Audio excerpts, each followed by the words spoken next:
بسم اللہ الرحمن الرحیم۔ السلام علیکم۔ واقعہ معراج اللہ تعالیٰ کی قدرت کی نشانیوں میں سے ایک نشانی ہے جو چشمِ جدن میں بظاہر رہنما ہوا اور حقیقت میں اس میں کتنا وقت لگا یہ اللہ تعالیٰ اور اس کے رسول صلی اللہ علیہ وآلہ وسلم بہتر جانتے ہیں۔ اللہ تعالیٰ نے اس واقعے میں اپنے محبوب پیغمبر حضرت محمد مصطفیٰ صلی اللہ علیہ وآلہ وسلم کو اپنی قدرت کاملہ کا مشاہدہ کرایا۔ واقعہ معراج اعلان نبوت کے 10ویں سال اور مدینہ ہجرت سے 1 سال پہلے مکہ میں پیش آیا۔ ماہ رجب کی 27ویں شب ہے۔ اللہ تعالیٰ فرشتوں سے ارشاد فرماتا ہے، اے فرشتو، آج کی رات میری تسبیح بیان مت کرو، میری حمد و تقدیس کرنا بند کر دو، آج کی رات میری اطاعت و بندگی چھوڑ دو اور آج کی رات جنت الفردوس کو لباس اور زیور سے آراستہ کرو، میری فرما برداری کا قلعہ اپنے سر پر باندھ لو۔ اے جبرائیل، میرا یہ پیغام میکائیل کو سنا دو کہ رزق کا پیمانہ اعادہ کر دے، اسرافیل سے کہہ دو کہ سور کو کچھ عرصے کے لیے موقوف کر دے، اسرائیل سے کہہ دو کہ کچھ دیر کے لیے روحوں کو قبض کرنے سے ہاتھ اٹھا لے، رضوان سے کہہ دو کہ وہ جنت الفردوس کی درجہ بندی کرے، مالک سے کہہ دو کہ وہ دوزخ کو تالا لگا دے، خلد بری کی روحوں سے کہہ دو کہ آراستہ پہ راستہ ہو جائے اور جنت کی محلوں کی چھتوں پر سخت بستک کھڑی ہو جائے، مشرق سے مغرب تک جس قدر قبریں ہیں ان سے عذاب ختم کیا جائے۔ آج کی رات شب معراج میرے محبوب حضرت محمد مصطفیٰ صلی اللہ علیہ وآلہ وسلم کے استقبال کے لیے تیار ہو جاؤ۔ چشمِ جدن میں عالم بالا کا نقشہ بدل جاتا ہے، حکم ربی ہوا، اے جبرائیل اپنے ساتھ 70,000 فرشتے لے جاؤ۔ حکم الہی سن کر جبرائیل امین سواری لینے جنت میں جاتے ہیں اور آپ نے ایسی سواری کا انتخاب کیا جو آج تک کسی شہنشاہ کو میسر نہ ہوئی ہوگی۔ میسر ہونا تو دور کی بات ہے، دیکھی تک نہ ہوگی، اور دیکھنا تو دور کی بات ہے، سوچی تک نہ ہوگی۔ اس سواری کا نام براق ہے۔ تفسیر روح البیان میں ہے کہ نبی کریم صلی اللہ علیہ وآلہ وسلم سے پہلے براق پر کوئی بھی سوار نہیں ہوا تھا۔ ماہ رجب کی 27ویں شب کس قدر پرکھو افراد ہے، مطلب بالکل صاف ہے، فضاؤں میں عجیب سی کیفیت طاری ہے، رات آہستہ آہستہ کیف و نشاط کی مستی میں مست ہوتی جا رہے ہیں، ستارے پوری آب و تاب کے ساتھ جھل ملا رہے ہیں، پوری دنیا بدسکون اور خاموشی کا عالم طاری ہے، آدھی سب گزرنے کو ہے، یکایک آسمانی دنیا کا دروازہ کھلتا ہے، انوار و تجلیات کے جلوے سمیٹے حضرت جبرائیل علیہ السلام نورانی مخلوق کے ظلمت میں جنتی براق لیے آسمان کی بلندیوں سے اتر کر حضرت ام ہانی رضی اللہ تعالیٰ عنہ کے گھر تشریف لاتے ہیں، جہاں ماہ نبوت حضرت محمد مصطفیٰ صلی اللہ علیہ وآلہ وسلم محو خواب ہے، آنکھیں بند کیے دل بیدار لیے آرام فرما رہے ہیں، حضرت جبرائیل امین ہاتھ بن کر کھڑے ہیں اور سوچ رہے ہیں کہ آواز دے کر جگایا تو بے ادبی ہو جائے گی، فکر مند ہے کہ معراج کے دولہے کو کیسے بیدار کیا جائے۔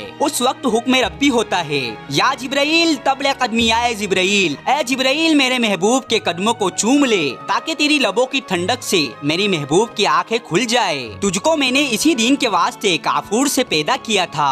حقوق سنتے ہی جبرائیل امین علیہ السلام آگے بڑھے اور اپنی کافوری ہونٹ محبوب دو عالم صلی اللہ علیہ وآلہ وسلم کی پیشانی سے مسک کر دیے۔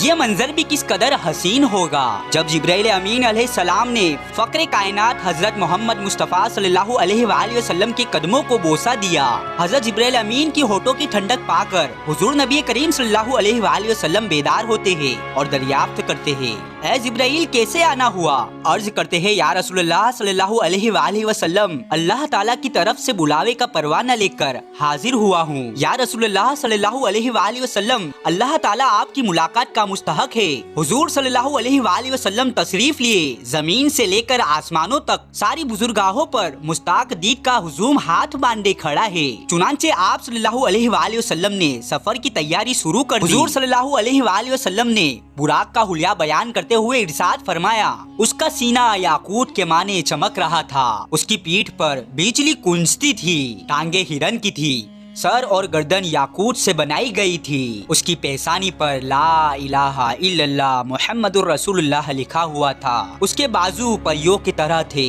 چند لمحوں کے بعد وہ لمحہ بھی آ گیا کہ سرور کونین حضرت محمد مصطفیٰ صلی اللہ علیہ وآلہ وسلم براق پر تشریف فرما ہو گئے۔ حضرت جبرائیل علیہ السلام نے رکعت تھام لی، حضرت میکائیل نے لگام پکڑ لی، حضرت اسرافیل علیہ السلام نے زین کو سنبھالا۔ حضرت امام کاشفی رحمۃ اللہ تعالی علیہ فرماتے ہیں کہ معراج کی رات 80,000 فرشتے حضور صلی اللہ علیہ وآلہ وسلم کے دائیں طرف اور 80,000 بائیں طرف تھے۔ فضا فرشتوں کے درود و سلام سے گونج اٹھی اور آقا نامدار حضرت محمد مصطفیٰ صلی اللہ علیہ وآلہ وسلم درود و سلام کی گونج میں سفر معراج کا آغاز فرماتے ہیں۔ اس واقعے کو قرآن مجید میں اللہ تعالیٰ نے اس طرح بیان فرمایا ہے، اس کا ترجمہ ہے: وہ ذات ہر نسخ ہر کمزوری سے پاک ہے جو رات کے تھوڑے حصے میں اپنے محبوب اور مقرر بندے کو مسجد الحرام سے مسجد اقصی تک لے گئی، جس کے گردنوں کو ہم نے بابرکت بنا دیا تاکہ ہم اس بندہ کامل کو اپنی نشانیاں دکھائے۔ سورۃ البنی اسرائیل کی یہ آیت کا ترجمہ بھی بیان کیا گیا ہے۔ آپ صلی اللہ علیہ وآلہ وسلم نہایت ہی شان و شوکت سے ملائکہ کے زرمٹ میں مسجد حرام سے مسجد اقصی کی طرف روانہ ہوتے ہیں۔ یہ گھڑی کس قدر دل نواز تھی کہ جب مکہ سے لا مکہ تک نور ہی نور پھیلا ہوا تھا، سواری بھی نور تو سوار بھی نور، باراتی بھی نور تو دلہا بھی نور، مہمان بھی نور تو مہمان بھی نور۔ نوریوں کی یہ نوری بارات میں فلک بوست پہاڑیوں، بے آبو یا ریگستانوں، گھنے جنگلوں، چٹیل میدانوں، سرسدو سادو وادیوں، پر قطر ویرانوں سے سفر کرتی ہوئی وادی بزہا میں پہنچی، جہاں کھجور کے بے شمار درخت تھے۔ حضرت جبرائیل علیہ السلام عرض کرتے ہیں کہ حضور یہاں اتر کر 2 رکعت نفل ادا کیجئے، یہ آپ کی عزت گاہ مدینہ طیبہ ہے۔ نفل کی ادائیگی کے بعد پھر سفر شروع ہوتا ہے۔ راستے میں ایک سرخ ٹیلا آتا ہے جہاں حضرت موسیٰ علیہ السلام کی قبر ہے۔ حضور صلی اللہ علیہ وآلہ وسلم اس موقع پر ارشاد فرماتے ہیں کہ معراج کی رات میں سرخ ٹیلے سے گزرا تو میں نے دیکھا کہ وہاں موسیٰ علیہ السلام کی قبر ہے اور وہ اپنی قبر میں کھڑے ہو کر نماز ادا کر رہے ہیں۔ پھر دیکھتے ہی دیکھتے بیت المقدس بھی آ گیا، جہاں قدسیوں کا چمو غفیر سلامی کے لیے موجود ہے اور تقریباً 1,24,000 انبیاء اکرام استقبال کے لیے بے چین اور بے قرار ہے۔ حضور صلی اللہ علیہ وآلہ وسلم اس مقام پر تشریف فرما ہوئے جسے باب محمد صلی اللہ علیہ وآلہ وسلم کہا جاتا ہے۔ حضرت جبرائیل علیہ السلام ایک پتھر کے پاس آئے جو اس جگہ پر موجود تھا۔ حضرت جبرائیل علیہ السلام نے اس پتھر پر اپنی انگلی مار کر اس میں سوراخ کر دیا اور براق کو اس میں باندھ دیا۔ آفتاب نبوت محمد مصطفیٰ صلی اللہ علیہ وآلہ وسلم مسجد اقصی میں داخل ہوتے ہیں۔ سین حرم سے فلک تک نور ہی نور چھایا ہوا ہے، ستارے نعت پڑھ رہے ہیں، قدسی سلامی دے رہے ہیں، حضرت جبرائیل علیہ السلام اذان دے رہے ہیں، تمام انبیاء صف در صف کھڑے ہو رہے ہیں۔ جب صفیں بن چکی تو امام الانبیاء فقر دو جہاں حضرت محمد مصطفیٰ صلی اللہ علیہ وآلہ وسلم امامت فرمانے تشریف لاتے ہیں۔ تمام انبیاء آپ کی ابتدا میں 2 رکعت نماز ادا کر کے اپنی نیازمانی کا اعلان کرتے ہیں۔ ملائکہ اور انبیاء اکرام سب کے سب سر تسلیم کیے کھڑے ہوئے ہیں۔ بیت المقدس نے آج تک ایسا دل نواز منظر رخ پرور سما نہیں دیکھا۔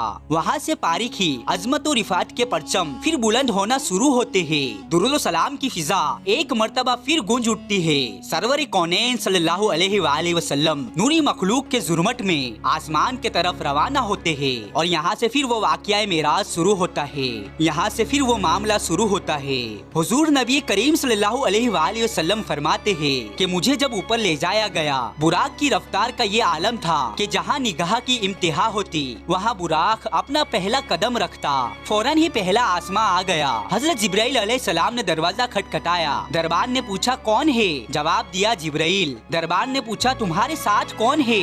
حضرت جبرائیل علیہ السلام نے کہا کہ میرے ساتھ حضرت محمد مصطفیٰ صلی اللہ علیہ وآلہ وسلم ہے۔ دربان نے کہا مرحبا، دروازے انہی کے لیے کھولے جائیں گے۔ آسمان اول پر حضرت آدم علیہ السلام نے سرور کونین حضرت محمد مصطفیٰ صلی اللہ تعالی علیہ وسلم کو خوشامدید کہا۔ دوسرے آسمان پر پہنچے تو حضرت عیسیٰ علیہ السلام اور حضرت یحییٰ علیہ السلام نے حضور صلی اللہ علیہ وآلہ وسلم کو خوشامدید کہا۔ تیسرے آسمان پر حضرت یوسف علیہ السلام نے، چوتھے آسمان پر حضرت ابراہیم علیہ السلام نے، پانچویں آسمان پر حضرت ہارون علیہ السلام نے، چھٹے آسمان پر حضرت موسیٰ علیہ السلام نے اور ساتویں آسمان پر حضرت ابراہیم علیہ السلام نے سرور کونین حضرت محمد مصطفیٰ صلی اللہ تعالی علیہ وسلم کا استقبال کیا اور خوشامدید کہا۔ پھر آپ صلی اللہ علیہ وآلہ وسلم کو جنت کی سیر کرائی گئی۔ پھر آپ صلی اللہ علیہ وآلہ وسلم اس مقام پر پہنچے جہاں قلم قدرت کے چلنے کی آواز آ رہی تھی۔ اس کے بعد آپ صلی اللہ علیہ وآلہ وسلم سدرۃ المنتہا پہنچے۔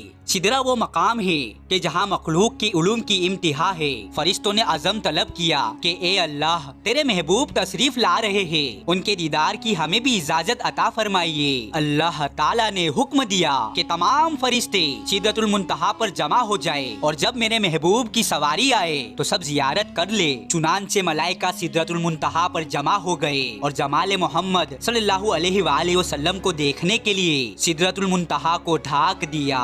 اس مقام پر حضرت جبرائیل علیہ السلام رک گئے اور عرض کرنے لگے، یا رسول اللہ صلی اللہ علیہ وآلہ وسلم، ہم سب کے لیے ایک جگہ مقرر ہے، اب اگر میں ایک بال بھی آگے بڑھوں گا تو اللہ تعالیٰ کے انوار و تجلیات میرے پروں کو جلا کر راکھ کر دے گی، یہ میری مقام کی انتہا ہے۔ سبحان اللہ۔ حضور صلی اللہ علیہ وآلہ وسلم کی رفعت اور عظمت کا اندازہ لگائیے کہ جہاں شہباز سترک کے بازو تھک جاتے ہیں، روح الامین کی حد ختم ہو جاتی ہے، وہاں حضور صلی اللہ علیہ وآلہ وسلم کی پرواز شروع ہوتی ہے۔ اس موقع پر حضور صلی اللہ علیہ وآلہ وسلم ارشاد فرماتے ہیں، اے جبرائیل، کوئی حاجت ہو تو بتاؤ۔ حضرت جبرائیل علیہ السلام نے عرض کیا کہ حضور صلی اللہ علیہ وآلہ وسلم، میں مانگتا ہوں کہ قیامت کے دن پل صراط پر آپ کی امت کے لیے بازو پھیلا سکوں تاکہ حضور صلی اللہ علیہ وآلہ وسلم کا ایک ایک غلام آسانی کے ساتھ پل صراط سے گزر سکے۔ حضور صلی اللہ علیہ وآلہ وسلم جبرائیل امین کو چھوڑ کر تنہا انوار و تجلیات کے مناظر طے کرتے گئے۔ مواہب الدنیا میں ہے کہ حضور صلی اللہ علیہ وآلہ وسلم عرش کے قریب پہنچے تو آگے حجابات ہی حجابات تھے، تمام پردے ہٹا دیے گئے۔ اس واقعے کو قرآن مجید اس طرح بیان فرماتا ہے کہ اس کا ترجمہ ہے، پھر اس جلوہ معصم میں اپنے ظہور کا ارادہ فرمایا اور وہ محمد صلی اللہ علیہ وآلہ وسلم شب معراج عالم مکہ کے سب سے اونچے کنارے پر تھے، یعنی عالم خلق کے انتہا پر تھے۔ پھر وہ مبارک گھڑی آ گئی کہ پیغمبر اسلام حضرت محمد مصطفیٰ صلی اللہ علیہ وآلہ وسلم حرم الہی میں پہنچے اور اپنی سرخی آنکھوں سے عین عالم میں بیداری میں اللہ تعالیٰ کی زیارت کی۔ قرآن مجید محبوب اور محب کی اس ملاقات کا منظر اس دلکش انداز میں یوں بیان کرتا ہے،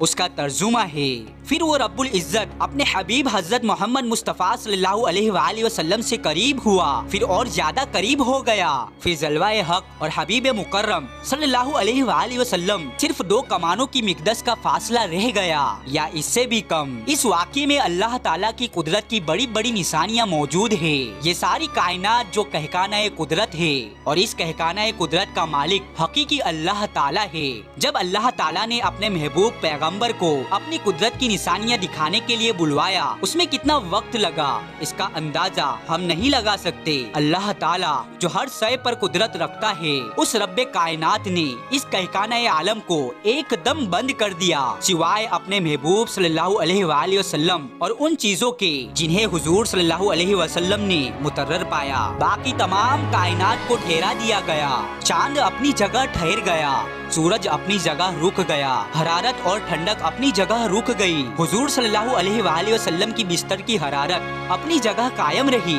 حضور مبارک کی زنجیر ہلتے ہوئے جس جگہ پہنچی تھی وہی رک گئی، جو سویا تھا وہ سوتا رہ گیا، جو بیٹھا تھا وہ بیٹھا رہ گیا۔ غرض یہ ہے کہ زمانے کی حرکت بند ہو گئی۔ جب سرکار دو عالم صلی اللہ علیہ وآلہ وسلم راتوں رات ایک طویل سفر کر کے زمین پر تشریف لائے تو کہکانہ عالم اللہ کی حکم سے پھر چلنے لگا۔